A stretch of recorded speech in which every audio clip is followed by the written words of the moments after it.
Hey there, it's Susan Pierce Thompson, and welcome to the weekly vlog.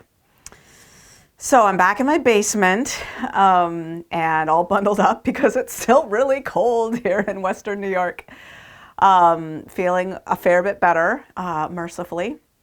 And I was doing the accountability call. That's a Zoom webinar that we do every single day, 7 days a week here in Brightline Eating, and we invite our Bright Lifers to hop on. These are members. These are people who do Brightline Eating and are in the membership. If you want access to this, all you got to do is go to brightlineeating.com and sign up for the membership. And we do this call every day. So as soon as you graduate from the boot camp, you get access to this. This is one of the perks of being a Bright Lifer. And so the call is celebrations and wins and also coaching.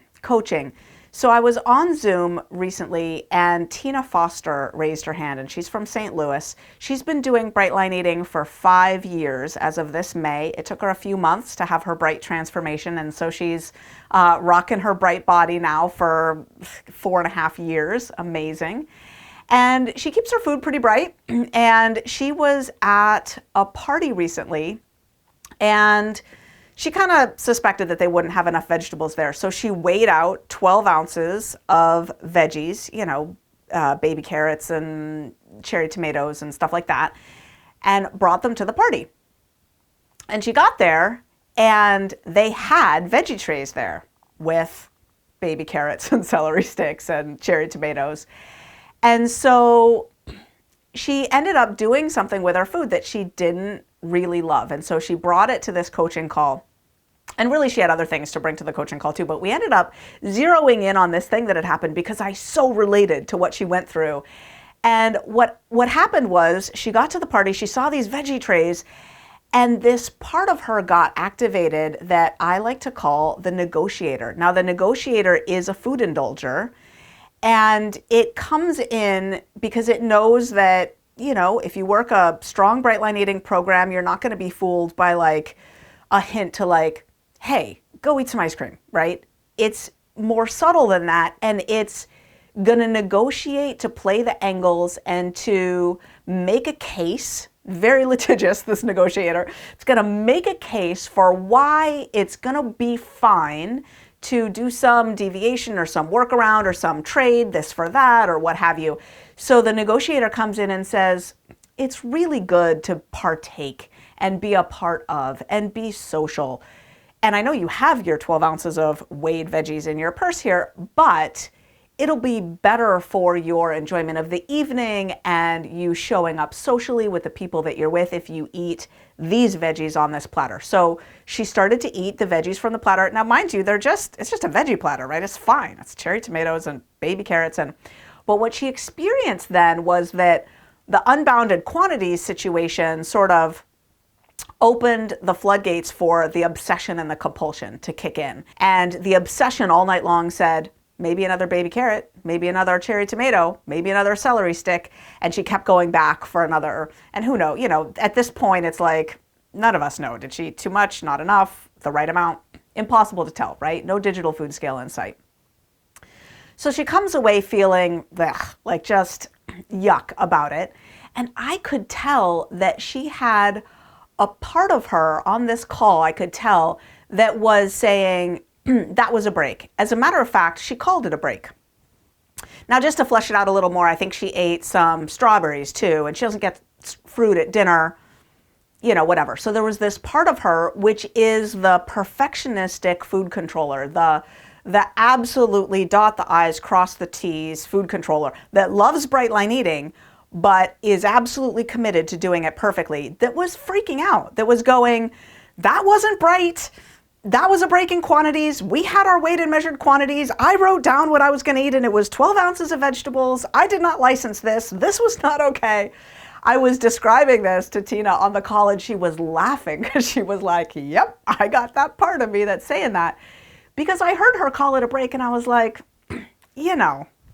like if she'd have gone off to the, to the dessert table, okay, fine, call that a break. But like there was no sugar and flour in sight, and it was a slippery situation and whatever. So in my experience, and I talk about this in the book Resume, which is all about how do we track the sine wave that we're on, which is the sine wave of how life shows up, right? Ups and downs. Welcome to the party. There's no getting off that sine wave.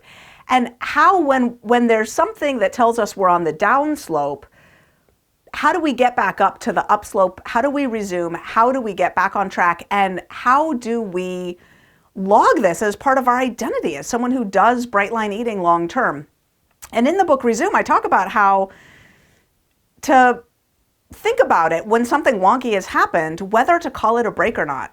And I go into a whole description of it. And long story short, in this case, I don't think it's helpful to call that a break.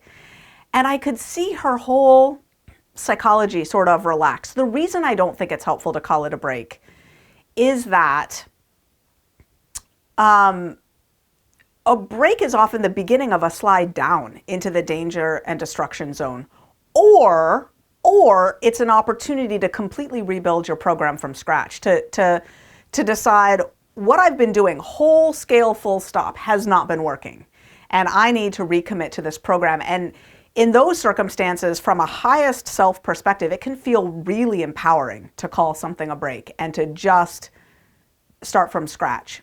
I didn't hear either of those things happening for Tina. As a matter of fact, she got home from that party, then the next day she packed all her food for the week, weighed and measured everything. Like, she wasn't on a downslope, she was fine. What happened was life got lifey, food got floopy, and she was fine. She ended up, not feeling as great about what happened. Now, there's another part that I think came into play with Tina's evening there, and it's a part that I think is really interesting because I can't tell whether it's a food controller who decides to indulge a little bit, or if it's a food indulger who decides to give enough concessions to the controller parts of the system to sort of get by. So I like to call it the mediator. And this part, the mediator, says, okay, look, we're not going to eat our weight and measured veggies in our purse. We're going to eat off the veggie platter here.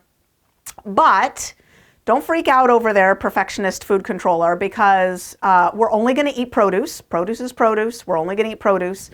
And we're not going to, so the mediator part comes in and mediates between the indulger side and the controller side to sort of get away with something. It's sort of like the mediator takes the cues from the negotiator and says, okay, look, here's how I'm going to execute this so that, we have plausible deniability here that this was really a bright night.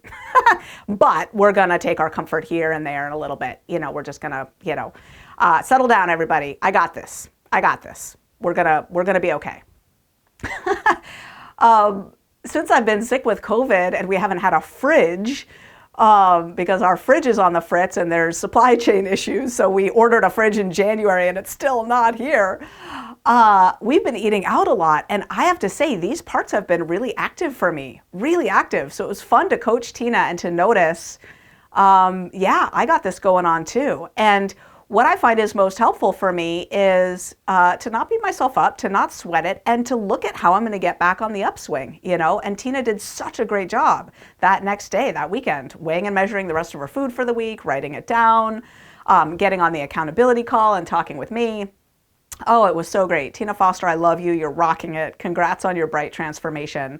And I wanted to, in this vlog, just put a little meat on the bones, if you will, pardon the food metaphor, about these parts of us that come in when we're in an eating out or a, party type special occasion situation, to try to play the angles. And, in a vlog not that long ago, I shared someone else's mantra, which is, I don't negotiate with terrorists. I don't.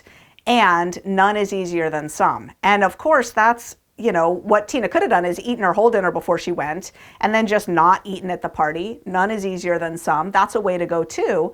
And I'm with that negotiator part that sometimes I like to partake, right? And sometimes I do take my comfort in a little, play in those angles. And there's a way to get out of it alive, and there's a way to get back on the upswing and to take a deep breath, and everything's fine.